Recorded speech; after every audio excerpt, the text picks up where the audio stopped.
Hello बच्चों, नमस्कार। कैसे हैं आप सभी? आशा करता हूँ बहुत अच्छे होंगे और अपनी पढ़ाई को बहुत अच्छे से कर रहे होंगे। तो लास्ट वीडियो में हमने देखा था कि कुछ त्रिकोणमिति का परिचय दिया था और 1 से लेकर के 5 क्वेश्चन भी किए थे 8.1 के।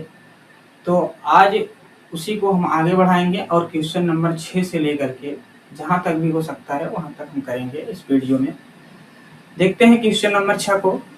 क्वेश्चन नंबर हमारा 6 है, यदि 15 काट a बराबर 8 तो साइन ए और सेक ए का मान ज्ञात करना है। यानी हमें दिया गया है कि 15 काट a बराबर 8 है तो साइन ए और सेक ए का मान ज्ञात करना है। तो 15 काट a को हम लिख सकते हैं काट a बराबर 8, 15 गुणा इधर आके भाग हो जाएगा, 8/15 हो जाएगा। और काट a का मतलब होता है आधार बटा लंब, और इधर 8/15, यानी आधार का अनुपात 8 दिया है, लंब का अनुपात 15 दिया है। तो हम पाइथागोरस प्रमेय से कर्ण का मान निकाल लेंगे। तो एक त्रिभुज बनाते हैं, इस त्रिभुज को मान लेते हैं कि ए बी सी। क्योंकि काट ए दे रखा है तो ए के परिप्रेक्ष्य से देखेंगे तो बी सी हमारा लंब हो जाएगा और ए बी आधार हो जाएगा, बाकी ए सी हमारा कर्ण हो जाएगा। अब पाइथागोरस प्रमेय क्या कहता है लिखेंगे, त्रिभुज ए बी सी में पाइथागोरस प्रमेय से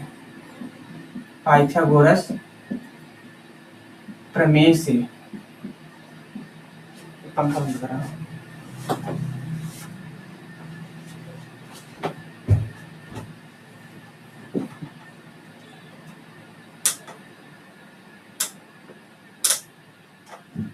और ऊंचा से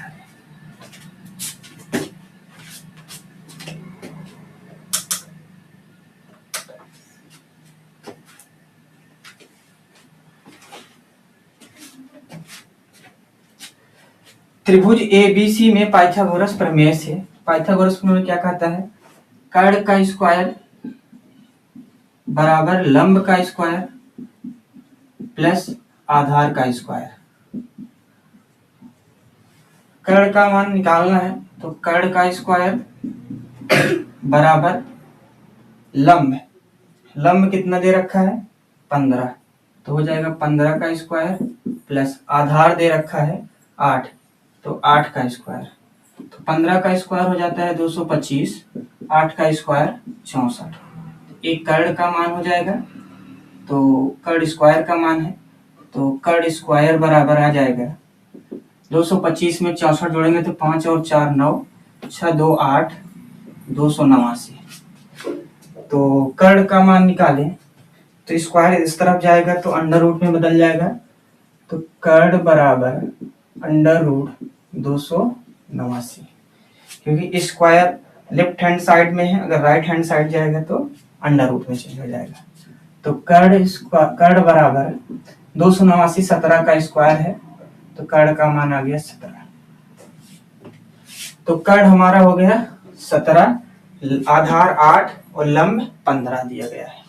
तो हमें साइन ए का मान निकालना है, तो साइन ए बराबर लंब बटा कर्ण,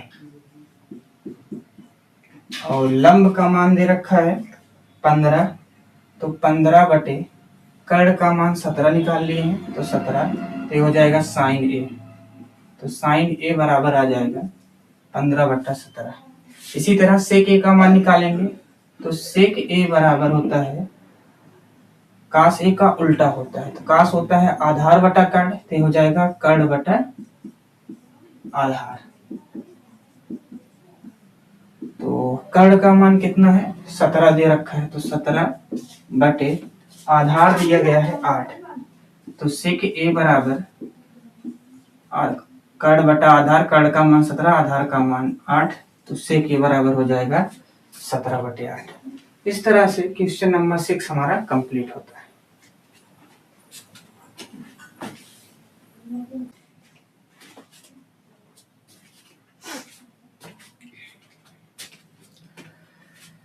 क्वेश्चन नंबर 7 है, यदि sec थीटा बराबर 13/12 हो तो अन्य त्रिकोणमितीय अनुपात ज्ञात कीजिए। तो sec थीटा का मान दे रखा है, तो sec थीटा बराबर होता है 12/13 दे रखा है। तो sec थीटा कर्ण बटे आधार लिख सकते हैं, यानी कर्ण का मान 13 दे रखा है, आधार का मान 12 दे रखा है। तो हम पाइथागोरस प्रमेय लगाएंगे, एक त्रिभुज बनाते हैं ABC, जिसमें थीटा के सामने वाली भुजा लंब हो जाएगी, बाकी भुजा जो आधार और 90 डिग्री के सामने की भुजा कर्ण हो जाएगी।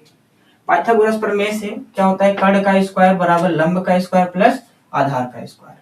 कर्ण का मान दे रखा है 13, तो हम लिखेंगे 13 का स्क्वायर बराबर लंब का मान नहीं दे रखा है तो हमें निकालना होगा, यानी लंब का स्क्वायर ऐसे लिख देंगे, प्लस आधार का मान 12 दे रखा है तो 12 का स्क्वायर।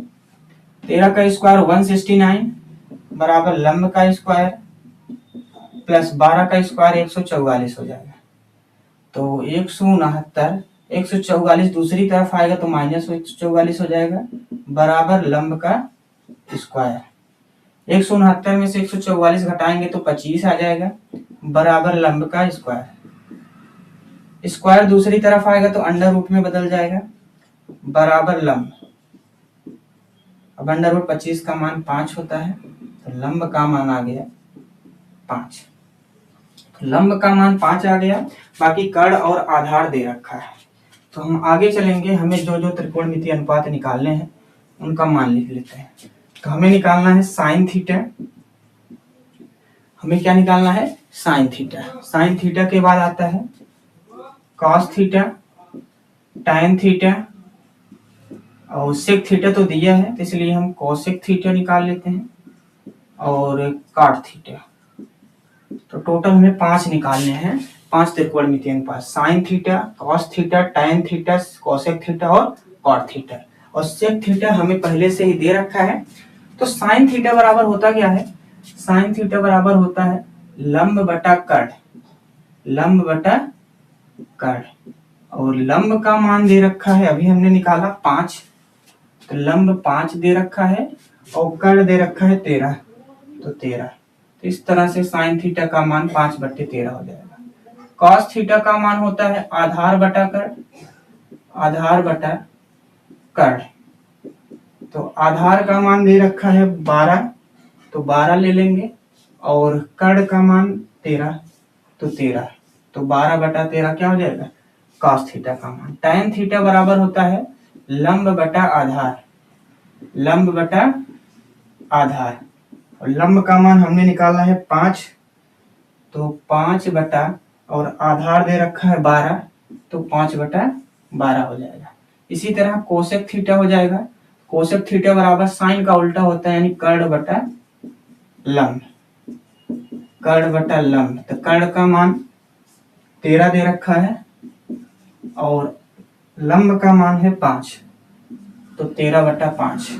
इसी तरह काट थीटा का हो जाएगा, तो काट थीटा बराबर आधार बटा लंब, आधार बटा लंब।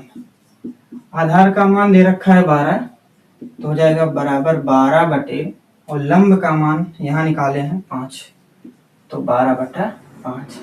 इस तरह से क्वेश्चन नंबर 7 सॉल्व होता है।